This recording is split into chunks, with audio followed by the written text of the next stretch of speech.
Investors fret about Polish justice, top EU official says. Timmermans speaks in interview before September 25 EU talks. The Polish government's anti-democratic actions risk weakening the nation's economy, according to the European Union official who's overseeing an unprecedented probe that could strip Warsaw of its voting rights in the bloc. Franz Timmermans, principal vice president of the European Commission, said the ruling Law and Justice Party's attack on judicial independence has given foreign investors jitters about the credibility of the Polish legal system. You would be surprised how many international investors are quietly, they are not public about this, asking, is this going to be fixed because we are worried about the security of our investment? Timmermans said in an interview with Bloomberg News in Brussels. This is also a business issue. The alert highlights the range of economic threats to Poland stemming from the EU's first-ever investigation of a member's respect for the rule of law.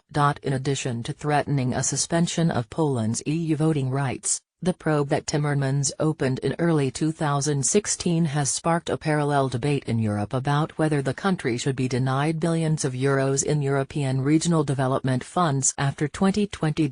Poland, one of the EU's fastest expanding economies with growth last year of 2.7%, has moved to the top of the European political agenda by provoking fears of a shift toward authoritarian rule. That communism's collapse in Eastern Europe more than a quarter-century ago was deemed to have ended. The spotlight is currently on how Law and Justice, which is led by Jarosław Kaczyński, opts to reconfigure two pieces of legislation on the judiciary that Polish President Andrzej Duda vetoed in July after sharp criticism by the Brussels-based Commission, the EU's executive arm.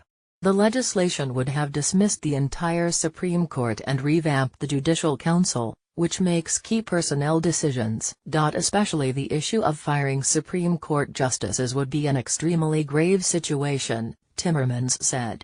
We are now waiting for the Polish president to make the amendments and we will study them once they are put on the table. In a recommendation to the Polish government in late July, the Commission signaled that this matter would be a red line for recommending that EU governments trigger the European Treaty's Article 7, which foresees the option of depriving a member country of its voting rights in the bloc. In the interview, Timmermans said his final judgment call on this key question will be based on whether there is unclarity about the separation of powers in Poland. He also said the rule of law dispute with the country is multifaceted and indicated any move toward Article 7 would depend on various considerations. There are many issues we need to discuss, he said. There is not one single red line or trigger. Duda has signed another law, on ordinary courts, into effect that gives the justice minister sweeping power and fixes different retirement ages for male and female judges.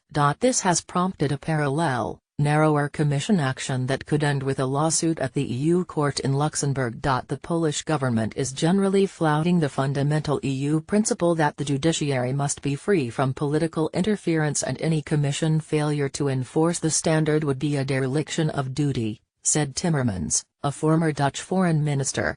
It's like having a football match and then saying to the referee we don't need you and then applying the rules like you want and saying I'm a sovereign football player, if I want to take the ball in my hands I can do so, he said. It doesn't work like that. With Timmermans due to brief EU General Affairs ministers about the whole matter at a September 25 meeting, he urged the Polish government to show more willingness for discussion and compromise with the Commission. Real dialogue. I absolutely hope that we can finally start a real dialogue with the Polish government to solve these issues, he said. Over the last year and a half, I've been bending over backward trying. Timmermans revealed a degree of exasperation with some Polish attitudes, saying he was being bashed all the time and it's sometimes difficult to be confronted with people who scream for respect but have not shown any form of respect to the other side. You know, I'm also a human being. He dismissed the idea that Hungary, which has also sparked concerns about an erosion of democratic norms under Prime Minister Viktor Orban, poses the same threat to the rule of law that Poland does. The Commission has used its standard lawsuit powers to target various pieces of Hungarian legislation deemed to breach European rules while sparing the country the kind of broad democracy standards probe covering Poland. The situation in Hungary is not comparable to the situation in Poland, Timmerma,